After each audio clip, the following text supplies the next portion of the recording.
Hola amigos, ¿cómo están? Gracias por estar otra vez aquí en tu programa Control y Poder. Hoy les traigo un invitado especial. De hecho, es el primer invitado que yo traigo a mi canal. Yo nunca había traído invitado a mi canal. Se trata de Robert Alonso, personaje muy polémico, mucho más que yo, seguramente. Un personaje muy interesante porque Robert es un inmigrante, tiene la experiencia de varios países, vivencia en varios países, tiene mucha experiencia en temas de comunismo, en tratar de despertar a la gente. Es una persona muy internacional que ha estado al tapete de la opinión pública. Es una persona que se ha caracterizado por reconocerse en el mundo como digamos el creador de la guarimba, y ahora desde Estados Unidos, pues en su nueva faceta, lo tenemos acá en este programa, activista político, fue periodista, entre otras profesiones que él tuvo. Quiero saludar aquí a Robert. Robert, bienvenido, muchísimas gracias por estar acá con nosotros hoy, aceptar la invitación, muy amable de tu parte. Siempre a la orden, siempre a la orden. Robert, mira, yo quiero entrar al grano contigo, porque yo sé que aquí nos vamos a demorar un ratico, ¿ok? Entonces, tú fuiste, tú sufriste en carne propia, tú tienes, digamos, nosotros dos tenemos algunas cosas en común, porque pues tus papás son inmigrantes, los míos también. Sin embargo, tú viviste en carne propia los embates de dos tiranías, primero la de Cuba, después la de Venezuela, y ahora vives en Estados Unidos, donde estás presenciando, o pues ya presenciaste todo lo que pasó con las elecciones 2020. Si me lo preguntan, yo creo que no hay persona mejor que tú para que conversemos de esto ahora, ¿no? Entonces quiero empezar con un asunto que es fuente de polémica. Mucha gente piensa, por ejemplo, que todas estas tiranías, a Cuba, luego Venezuela, se hacen a fuerza bruta. Entonces, a mí todavía me suena en la cabeza, en la calle, oír por todos lados, no, es que Maduro es un bruto, no, es que Fidel Castro es un bruto, ¿sí? Yo quiero, por favor, que tú, con tu experiencia, nos des la visión, basado, por supuesto, en todo ese recorrido que tienes, en esta historia, ¿quién es el bruto? Bueno, fíjate, si los venezolanos dicen que Maduro es bruto, ¿cómo le llamaríamos nosotros al grueso de los venezolanos? Porque si un bruto nos oprime y nos pone a parir como ha puesto Maduro, yo estoy fuera de Venezuela desde el año 2004, pero si un bruto pone al grueso de los venezolanos a parir, entonces, ¿cómo podríamos nosotros evaluar a los venezolanos? Eso es interesante. Maduro, según mi percepción, es un individuo extraordinariamente ignorante. Ahora, la ignorancia no tiene nada que ver con la inteligencia. Una persona, por ejemplo, yo tenía una tía que fundó la Universidad de Oriente en Venezuela. Era físico, químico y matemática. Cubana. Ella se ganó un concurso y en el año 58, si mal no recuerdo, se mudó a Cumaná y fundó la Universidad de Oriente junto con otros, claro, ella no sola. Era una lumbrera, era una científica. Sin embargo, ella creía en cosas esotéricas. Ella creía en el misterio de la Trinidad, creía en la resurrección de los muertos. O sea, una cosa que yo, por ejemplo, me cuesta mucho trabajo de entender. No nos metamos Entonces, mucho una en eso cosa, porque no nos metamos mucho en eso porque nos van a caer encima, ¿no? Tú sabes muy bien eso, ¿no? yo- claro, pero una cosa es la inteligencia y otra cosa es la cultura. Claro, Mi tía era extremadamente culta, digo yo, porque para tú saber si mi tía era culta en cuestiones de física, química y matemática, yo tendría que ser también tan culta como ella. Porque mucha gente dice, oh, este individuo habla un chino perfecto y usted habla chino. Usted no habla chino. claro, Si usted no habla chino, ¿cómo sabe usted que la persona habla chino perfecto? claro. O sea, ahí empezamos por ahí. Si no tienes la experiencia, ¿tú cómo haces para juzgar la experiencia de otro? Hay gente que dice, este fulano es riquísimo. Yo le pregunto, ¿y usted es el contador del fulano? No, yo no. Ah, bueno, ¿y cómo sabe usted que el fulano es rico? O sea, esas son cosas que impresionan. Entonces, este señor, Nicolás Maduro Moro, ha demostrado tener una inteligencia por encima de la de Hugo Chávez Frías.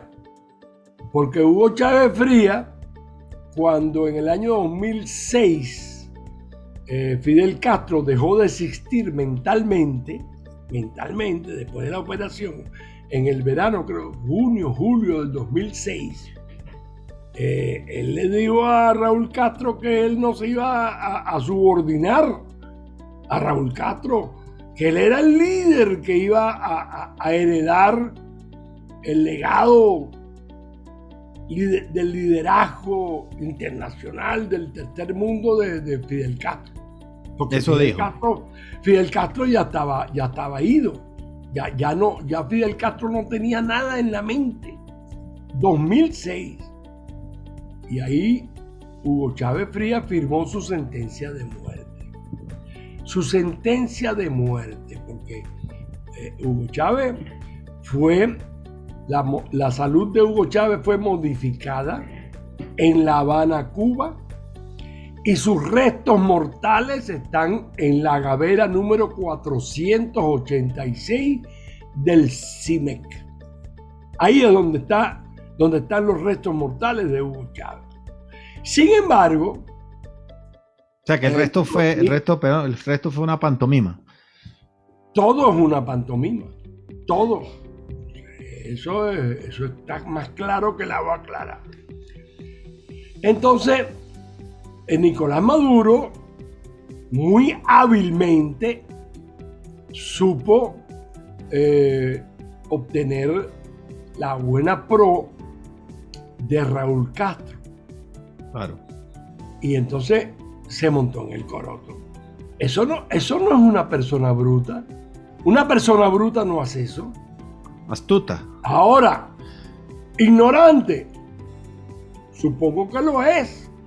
Porque si él no sabe dónde está la pantorrilla en el cuerpo humano, es una persona ignorante. Pero eso es diferente a ser bruto. Eso no tiene nada que ver con la inteligencia, eso Claro. tiene que ver con su conocimiento de fisiología humana. Así es. Si él dice que millones y millonas, es porque él no sabe el idioma español.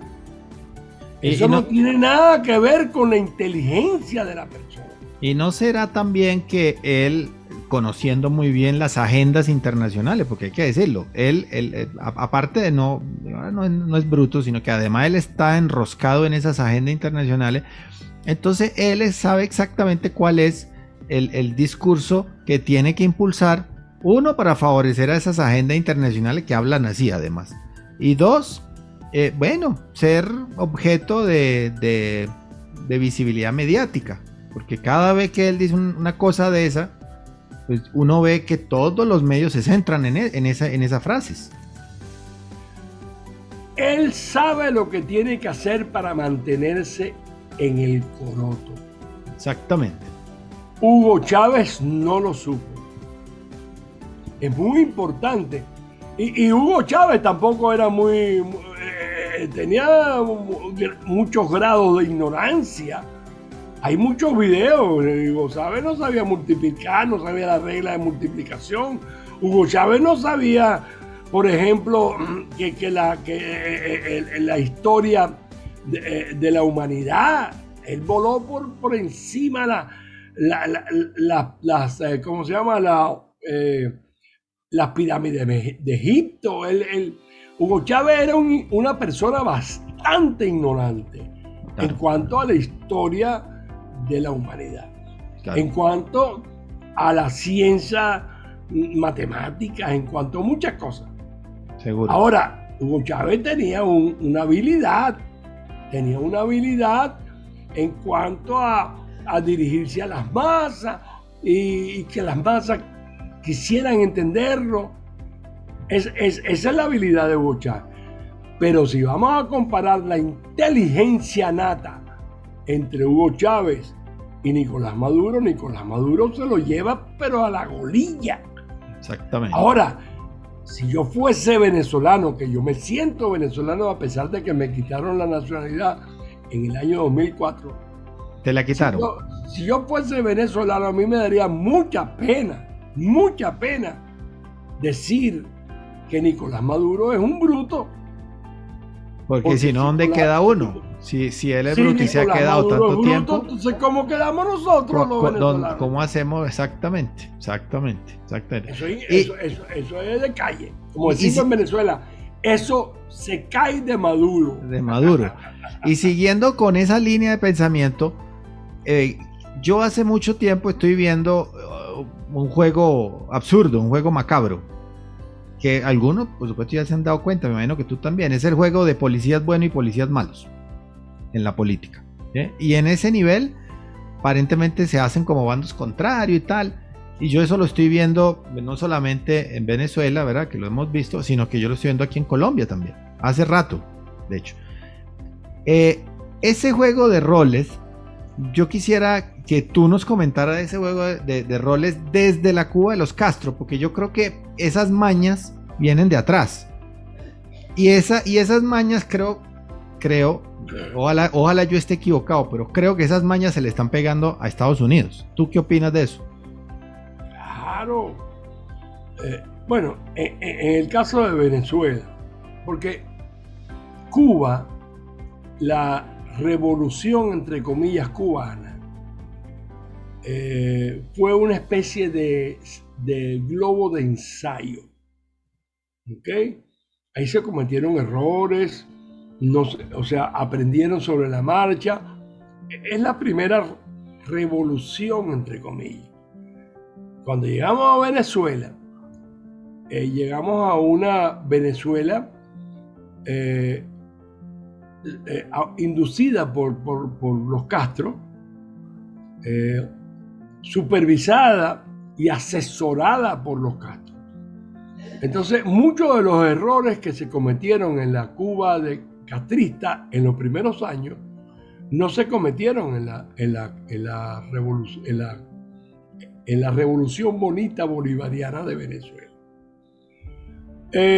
Lo que tú estás hablando del policía bueno y el policía malo, lo vemos en la oposición falsa.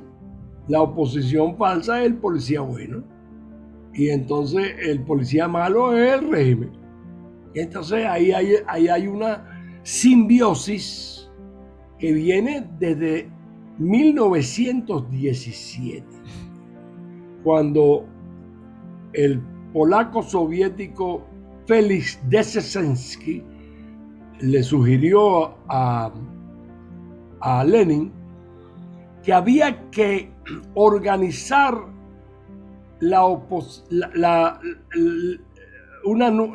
oposición de ellos antes de que la oposición la falsa oposición, había que organizar la falsa oposición antes de que la oposición verdadera se organizara en contra, claro, del régimen. Claro. Entonces, eso fue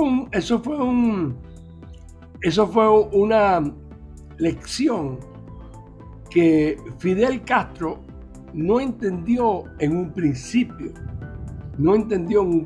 Ahora sí. Ahora las tienen claras. Después de muchos años de revolución cubana, ahora hay una oposición falsa en Cuba, pero por muchos años no la hubo. Ahora, en Venezuela, desde el primer día desde el primer día existió una oposición falsa. El primer nombre que le dieron fue la Coordinadora Democrática. Totalmente falsa. Por allá en la década de los 2000. Que por cierto, perdóname que te interrumpa, por cierto, hay documentos, hay videos y hay escritos donde dicen que yo pertenecía a la Coordinadora Democrática, y eso es una de las cosas que más me duelen a mí, que me liguen a la Coordinadora Democrática, porque mucho que la denuncié, mucho desde el año 2002 que empecé a alertar a los venezolanos sobre esa falsa oposición Coordinadora Democrática. Después esa Coordinadora Democrática cambió de nombre y le pusieron la Mesa de Unidad Democrática, que es el mismo perro con diferente collar, o el mismo viejo con diferente cachimbo. Sí. Y ahora le llaman el G4, tienen otro nombre, pero es lo mismo. Entonces, cuando nosotros miramos en retrospectiva lo que ha pasado es que nos han vendido una oposición falsa que ha actuado como el policía bueno, y una oposición y un policía malo que es el régimen. Ahí no cabe la menor duda. Ok. Y en ese orden de ideas, si tú tuvieras que recordar nombres, tanto en Cuba como en Venezuela, ¿hubo alguna vez oposición verdadera? Tú ya dijiste que no en Venezuela. En Cuba la hubo. ¿Quiénes fueron los opositores verdaderos para que la gente se recuerde? Porque yo quisiera sacar a la gente de esa pequeña amnesia que a veces vive en los pueblos, ¿no? Porque no recuerdan, ¿no? Sencillamente se olvidan las cosas que pasan, ¿no? Mira, Cuba, como ya te dije al principio, fue un globo de ensayo. Fue un experimento. Un experimento. Ahí se cometieron errores que ellos fueron modificando, y Cuba deberíamos hablar más bien de Venezuela y de Estados Unidos. Sin embargo, lo que sí hicieron en Cuba fue promover líderes verdaderos anticastristas, no falsos, verdaderos anticastristas. Entonces ellos llegan y le daban cuerda. En Cuba le decíamos curricanearlo. En Venezuela a lo mejor es guaralearlo. Curricanearlo, porque el curricaneo es cuando uno va a pescar, uno le suelta el cordel al pez para que se sienta libre, y cuando el pez muerde le prensan el reel, le prensan el nylon y lo pescan. Entonces ellos dejaban a esos líderes, que eran verdaderos, no eran falsos, lo dejaban hacer su cosa. Exponer, criticar, pero mientras tanto, ¿qué hacían? ¿Qué se pasaba? Mientras tanto lo iban infiltrando. Claro. Porque en Cuba, el régimen de los Castros en Cuba, y hablo de los Castros, no solamente de Fidel Castro, hablo de Fidel Castro, de Raúl Castro y otros Castro, y hoy en día hay más Castro que antes. Por eso cuando digo el régimen de los Castro, me dice, pero ¿qué Castro? Si ya Fidel se murió. No. Fidel era el eje importante. Claro. Pero los ejes tienen engranajes. Claro. Esos engranajes se multiplican. Ok, entonces en el caso de Cuba, Fidel Castro y el castrismo y el régimen castrista infiltró a todos y cada uno de esos movimientos. Entonces, cuando un gran líder caía, lo defenestraban o le modificaban su salud, y voy a mencionar unos cuantos.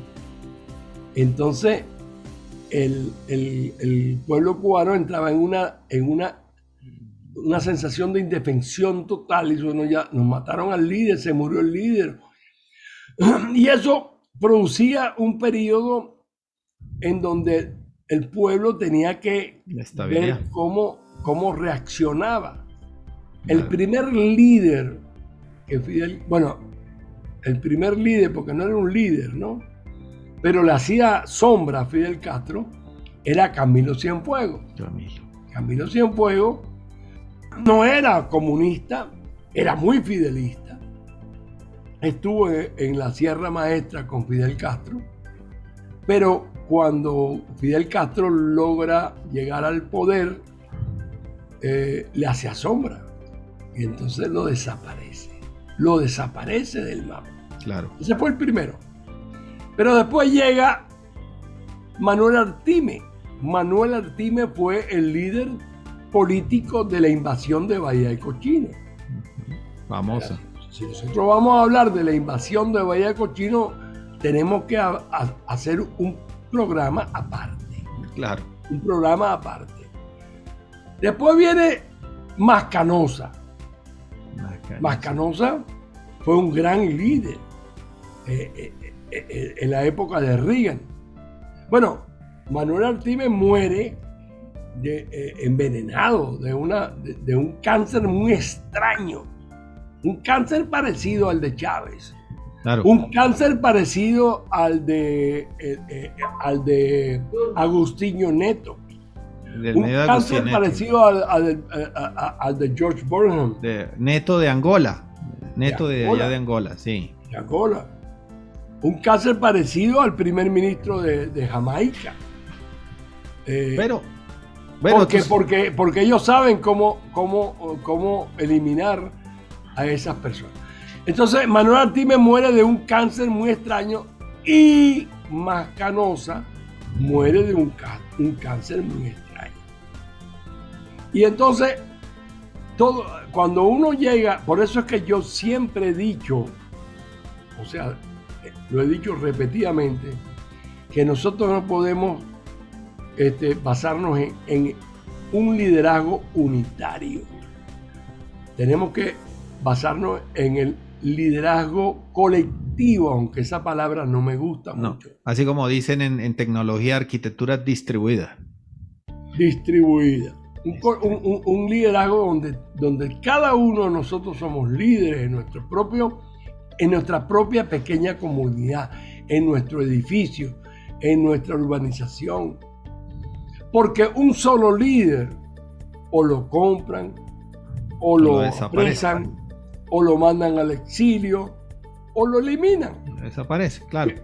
Y entonces el pueblo se queda acéfalo.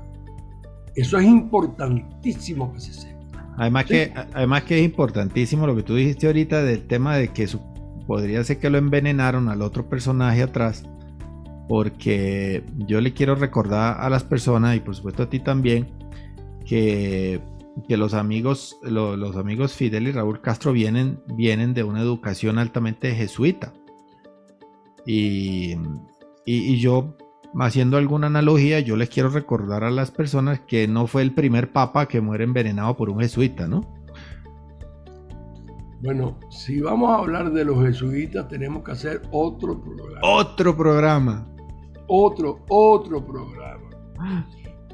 Solamente te digo que yo tenía un tío, que recuerdo mucho, mi hermano de mi padre, Armando, que cuando veía a una persona que era muy ladina, muy escurridiza, lo acusaba de jesuita. Ese es un jesuita. Bueno, no era jesuita, pero para mi tío Armando, las personas ladinas, las personas escurridizas, las personas traidoras, eran jesuitas. Yo te cuento que esa definición eso, está... Mi querido Giuseppe, me gustaría hacer un programa contigo aparte porque eso da para 10 horas. Eso, claro. Esa definición de vocabulario de tu tío está en el vocabulario, te cuento. Es así. Está en el vocabulario, o sea, yo no... De hecho, los jesuitas llegaron a acumular tanto poder que fueron prohibidos por el Vaticano. Pero como te digo, eso es un programa aparte. Pero lo que tenemos ahora un papa jesuita en el dos, además, dos. Y el papa negro que es jesuita venezolano, además. Sí, claro. y un impulsor de la agenda global impresionante. Un programa aparte. Un descarado.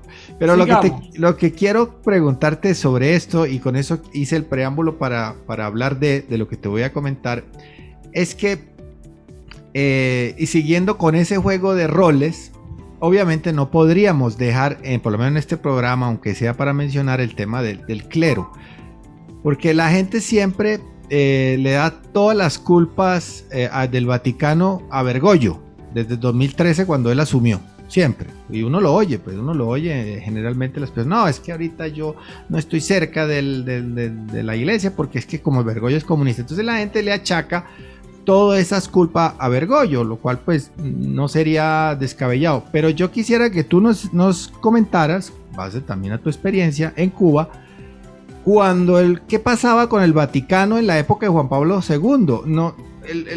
Juan Pablo no se prestó también para ese doble juego, Juan Pablo II, me refiero, mejor dicho. Total y absolutamente. Mira, un pueblo reprimido bajo una tiranía tan fuerte como la Castro-estalinista, que ya ahora yo la llamo narco-Castro-estalinista. Narco-Castro. Ese pueblo necesita una esperanza, necesita levantarse su moral, porque un pueblo desmoralizado dentro de una tiranía no puede surgir, no puede levantar cabeza, no puede luchar por su país. El desmoronamiento moral es algo muy fuerte de sobrellevar cuando estás en una tiranía. No solamente es muy fuerte, sino es primordial. Es importante. Tanto es así que el doctor Gene Sharp, el padre de la resistencia moderna, en su famoso ensayo de la dictadura de la tiranía a la democracia, de la dictadura a la democracia, él decía que los movimientos de resistencia, que por cierto en Venezuela dicen que hay movimientos de resistencia, no existe nada de eso. Yo no he visto nada. Pero los verdaderos movimientos de resistencia, en su primer objetivo, es levantarle la moral a ese pueblo deprimido. Porque si ese pueblo deprimido no se le levanta la moral, no hay posibilidad alguna de poder sublevarse ante esa tiranía. Pero eso es normal. Entonces, en cualquier condición de la vida. Eso es así en cualquier condición de la vida. Claro. Si tú estás deprimido, una persona deprimida no puede surgir. Es casi lógica. La depresión. Claro, lógica básica. Entonces, ¿qué pasa? Viene el Santo Padre Juan Pablo II a Cuba. En primer lugar, ¿qué va a hacer a Cuba? Porque lo que hizo en Cuba fue legitimar a un ateo. Fue legitimar a un individuo que en 1961 sacó a todos los sacerdotes extranjeros de Cuba, incluyendo a varios cubanos. El obispo Monseñor Boza Más Vidal, que murió como arzobispo auxiliar de los Teques en Venezuela, que fue nuestro guía espiritual en el exilio, porque yo llegué al exilio con mi padre a la edad de 11 años en 1961, y Boza Más Vidal era quien nos guiaba, nos daba aliento, nos orientaba, y murió llegó a Venezuela a los 40 y tantos años, murió a los 80 y tantos en los Teques, ya totalmente defraudado, derrotado. Claro. Pero Juan Pablo II llega a Cuba y le da un aliento a los cubanos. ¿Qué le dice? ¿Qué le dijo Juan Pablo? No tengan miedo. Pero ¿cómo no van a tener miedo si tienen a un sistema? Al aliado de los rusos, con la arma de la Rusia. Con todo. Ya en ese momento ya no eran tan aliados de los rusos, porque pero sí, habían aprendido en Alemania Oriental la infiltración, y la manera de descubrir la verdad a través de químicos, a través de drogas, a través de presiones, a través de torturas psicológicas. Y lo único que logró el Papa Juan Pablo II, además de legitimar al régimen de los Castro, fue que se abrió, logró dos cosas. Una, que se permitiera en Cuba la Navidad, celebrar la Navidad. Porque la Navidad estaba prohibido. La Navidad en Cuba estaba prohibida la Navidad. Claro. Eso se lo debemos a Juan Pablo II, que ahora podemos tener lección en Cuba. Suéltele la cadena. Lo podemos conseguir en el mercado negro, etcétera. Podemos regalarle a nuestros hijos en Cuba regalitos, porque vienen los 3 Reyes Magos. Allá no se estila ni siquiera Santa Nicolás, ni siquiera el Niño Jesús, sino son los 3 Reyes Magos que traen los regalos. O sea que Juan Pablo II, hay que agradecerle que le dijo al tirano, suéltele un poquito la cadenita. Eso es así. Y lo segundo que hay que agradecerle a Juan Pablo II en Cuba es que permitió la apertura de una nueva orden de monjitas. Creo que otra orden. Una orden nueva de monjitas, creo que eran suecas. No estoy muy seguro. Yo no sabía de eso. Pero todas comunistas. Caramba. Todas comunistas. O sea, abrió un partido político vestido de monja. Vestido de monja. Eso fue lo que logró el Papa. Es más, hay una caricatura, no sé si la puedo encontrar para ponerla aquí, pero me llamó mucho la atención porque en Cuba había mucha hambre, hay mucha hambre. Claro. Y entonces llega y hay una caricatura que dice: se fue el Papa, Juan Pablo II, se fue el Papa y no hay Papa. no hay Papa. Esa fue hay una caricatura por ahí que me llevó. Yo creo que la he visto también. Claro. Además, Giuseppe, Juan Pablo II promovió, incrementó, exacerbó lo que se conoce como el sincronismo.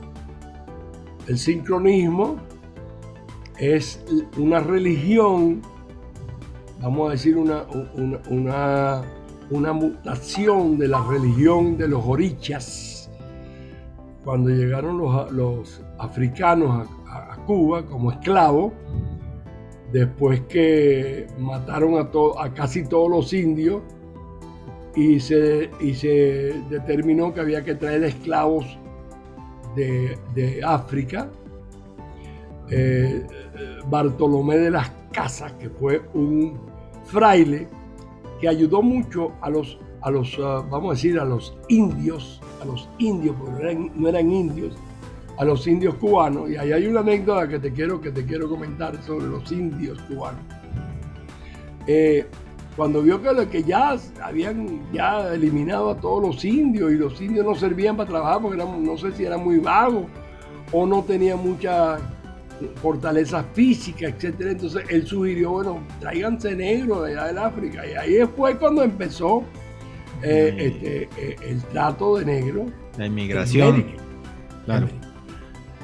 La anécdota que te quiero referir trata del indio Atuey. El indio Atuey era taíno, era un indio oriundo de lo que hoy es la República Dominicana. Pero huyéndole a los españoles en la República Dominicana, llegó a Cuba.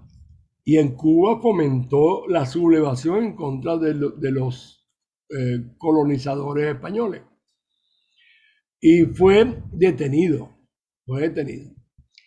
Y entonces lo llevaron a la hoguera para quemarlo vivo. Cuando estaba en la hoguera, ahora no sé si fue Fray Bartolomé de las Casas, fue otro sacerdote, no me acuerdo. La verdad que no puedo dar fe. Pero se le pidió al indio Atuey que ya que iba a morir, se hiciera cristiano. Entonces ¿Qué respondió el hombre? A Toy le dijo, pero ¿cuál es el beneficio de ser cristiano?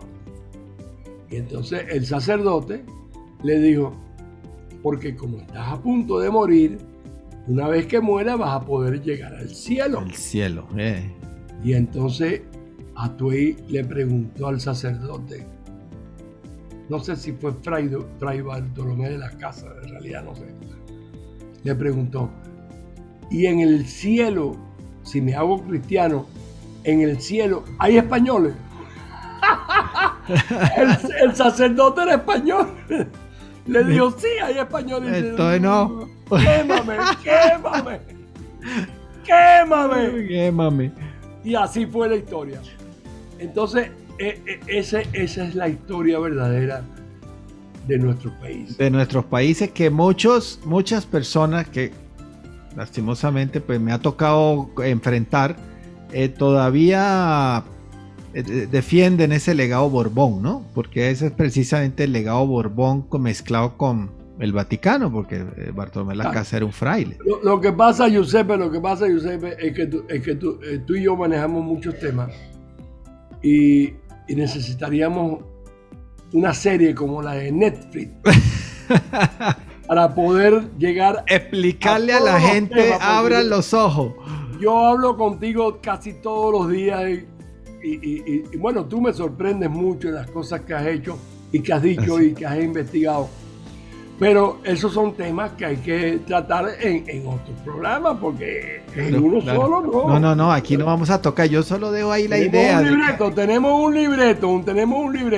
Yo solo dejo ahí la idea, porque pues, a mí me ha tocado verlo día a día aquí. Todavía yo veo colombianos que son pro monarquía española. Yo no entiendo por qué, porque nosotros allá en Nápoles sí nos dimos duro, ¿no?